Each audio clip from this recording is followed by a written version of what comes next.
people of YouTube, my name is Steve Gray and thank you for watching. Today we are going to be talking about Yashahime, Princess Half Demon, Season 2, Episode 4 review. I clearly need to keep doing these reviews because my last video got about 200 views, so thank you to all of those of you who actually fully watched it. So a lot of cool things and interesting things going on.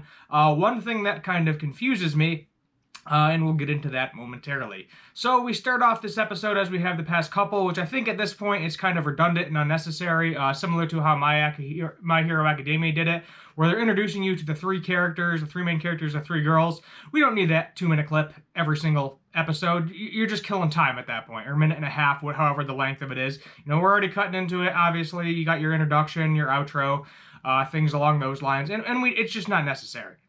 It's there. That is probably the only thing that actually kind of annoyed me about this episode, was the unnecessary, oh, here's the characters. We're 4 episodes deep. We don't need to know who they are. We know who they are, and you've already reinstated who they are several times at this point, so we no longer need that. We get to see the Great Wolf Demon and Kirinmaru fighting pretty good.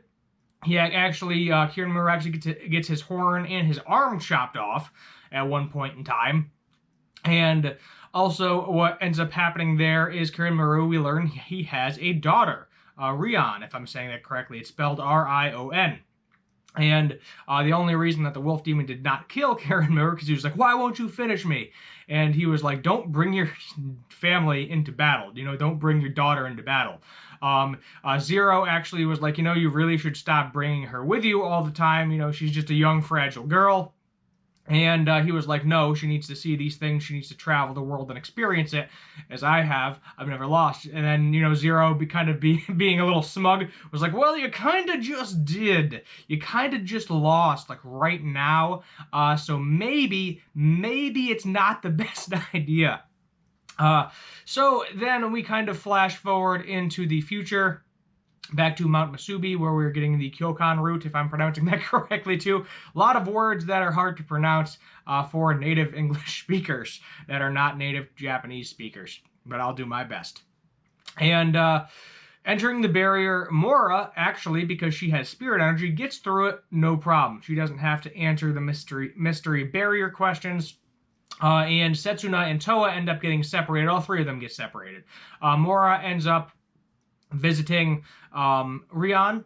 We see Rion sleeping on this tree, on this like magical floaty orb thingy. Not really sure. She tries to touch her, but she's kind of like a ghost, which I thought is really weird. So maybe she's dead, or maybe she's sealed within this tree, as Rin is sealed within the Tree of Ages. We don't really know. Don't have a lot of background on her at this point, which I'm sure we'll get more of next episode. And then what happens with Toa and what happens with Setsuna is actually transported to Rin, to the Tree of Ages, you know, because to have that connection with her mother, which I thought was really interesting. We actually learned that Setsuna has the ability to cut the thread that ties together Zero and Rin, saving her mother's life. So Rin is the person that she wants to save. We'll get into that in a moment.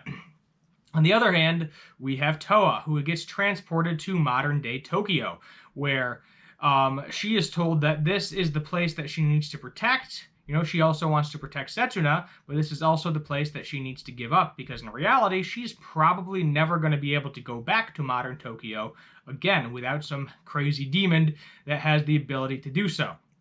Or that possibly somehow the Tree of Ages doing it as well. Speaking of we see how Riku was created too, with the horn. The horn breaks off, and then he was like, I'm going to create this with my horn as a reminder, you know, to train harder, to be stronger. Remind me of what happened at that battle. And then he says, dispose of my arm, and guess what he does? He disposes of his arm in a well, because there's already all these little demon insects trying to suck demon energy out of it. It's Kirinmaru's arm, so it's very powerful. They don't want that around. It'll attract demons. So he goes and chucks it in, I think it's the Bone Crusher's well, or it was Bone something well, which is how Toa ended up getting transported. And all 3 girls last season got transported to the modern day. So that was kind of interesting to see how that whole situation happened and fanned out. So going back to the protect and give up scenario, we already know that she wants to protect Setsuna, she wants to protect modern day Tokyo, but she also has to give up modern day Tokyo. Setsuna, on the other hand, we learn wants to protect her mother Rin, but we don't know what she's willing to give up yet. She has to give up something. So that is the question that is asked to both of them. Mora actually does not get this question. Being a spirit welder, she kind of just passes through the barrier without having to deal with those questions. No harm, no foul, nothing going on there. And now we know, at least at some point, they're going to get to the Tree of Ages after this little arc and save Rin, Setsuna having the ability to cut through that thread, so that way she can get out. We learn that she has not aged one bit because she is stuck in time, which, Setsuna actually mentioned that. She was like, how the heck is this woman so young? And she was like, well, she got trapped in there when she was 18, and she hasn't aged since, so there's your answer.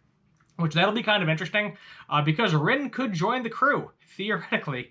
Rin could join the crew because all around the same age. I don't know if she will or won't, but we'll just have to sit back, wait, and see how that whole situation pans out. Very interesting. The last person, and also my favorite character, which is why I pretty much put her in every single thumbnail when I create these, is Mora. And this one is definitely to the Inuyasha fans. She actually gets to see a glimpse of her grandfather's grave. We get to see the skeleton, and then lo and behold, guess who pop out? Kagome and Inuyasha. And then she looks over, and she actually starts to get a tear in her eyes because she remembers the pictures that her uncle showed her of them. She's like, Mom and Dad, but she has no way of stopping to greet them, unfortunately, because she is focused on saving Towa and Setsuna. The barrier does not let her stop there to see her parents momentarily. So we don't get that beautiful reunion as we all wanted. We thought we were going to get it. We got teased. We got teased really, really, really hard, but no. It was nice because they both saw her as well. She was crying a bit, and Inuyasha and Kagome were like, is that who we think it is? And she's like, yeah, that's Mora. She's gotten so big. And I think they're trying to shout out. I couldn't tell what they were shouting out. Probably something along the lines of, I love you, Mora, or Mora, just shouting out her name. So we still have a lot to cover. The biggest confusion here is Rion. Like, we don't really know why they introduced her at this point in time. What is the point of her being related to Kirin We know that she has the Kyokan root, which, based on the preview, she is going to be giving to Setsuna next episode. The preview kind of ruined it massively because it literally showed Setsuna with the completed sword. And I was like, really? Like, that's supposed to be a big thing, is, Setsuna is finally getting a usable weapon, and you're just going to give it to us. Like, you're not making us wait. You're just like, oh, no, here it goes. I didn't take an image of that or a screenshot, but if you watched the episode, you saw at the end of the preview, she had a fully done-up sword, unless maybe that was her picturing what it might turn into when it's done. We don't know. We don't really know. Kirin, for whatever reason, he doesn't seem to care that they're getting the Kyokan root, which is kind of interesting. I think he's more afraid of Setsuna at this point in time, because Setsuna is actually the one that cut him. And he was like, oh, have some fun with Rion. So I'm also, based on the preview, it looks like Rion is very powerful. So maybe he thinks that Rion is going to end up killing all three of them.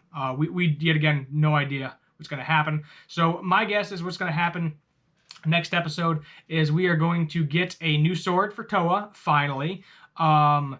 Maybe a plan to save Rin. Maybe a plan to get to Kagome and Inuyasha. Don't expect it. I don't think it's going to be coming up that early because, I'm assuming we have 24 episodes. We don't know. It's either 12 or 24. They haven't given us an exact amount of episodes yet, to my knowledge, the last time I looked at it. If it's 12, then yes, we might get that almost immediately. But who knows? We'll, yet again, have to wait and see how that whole situation pans out. We're going to have a fight with Rion. But even in the preview, she was like, I want you to kill my father for whatever reason. So maybe they will work to free her. There might be some large battle between them. It might feel like a filler episode. At least that's my guess, minus Towa getting the sword. And then we just have a battle with Rion. Rion may or may not die. And then that'll kind of be all she wrote. That'll give Kirin more, angry energy to want to go kill them. Train harder, stronger, faster, longer, and go after them. Because that battle needs to play out. Because a lot of things still need to happen. So, sword, which is going to happen next episode. we need to free Rin, Kagome Inuyasha, kill Kirin So 4 major things that are happening. Technically, I guess you could call it 3 because we know for a fact that we are getting that sword next episode. I think that's where I'm going to end it. 8 out of 10. Excellent episode overall. Yet again, that preview thing is unnecessary. It definitely hurts my rating of it because I don't want it there. It's just make it a little shorter. Either make it shorter or give me 2 more extra minutes of content or something. You know, it's not that hard, animators. Not that hard. Stop reusing the same freaking thing over and over again. It's getting really aggravating. But yeah, we'll leave it at that. If you're new here, hit that subscribe button, turn on that notification bell, leave a like. Feel free to comment down below what you want me to do for future anime and cartoon related videos. My name is Steve Gray. Thank you for watching, and as always, have a good one.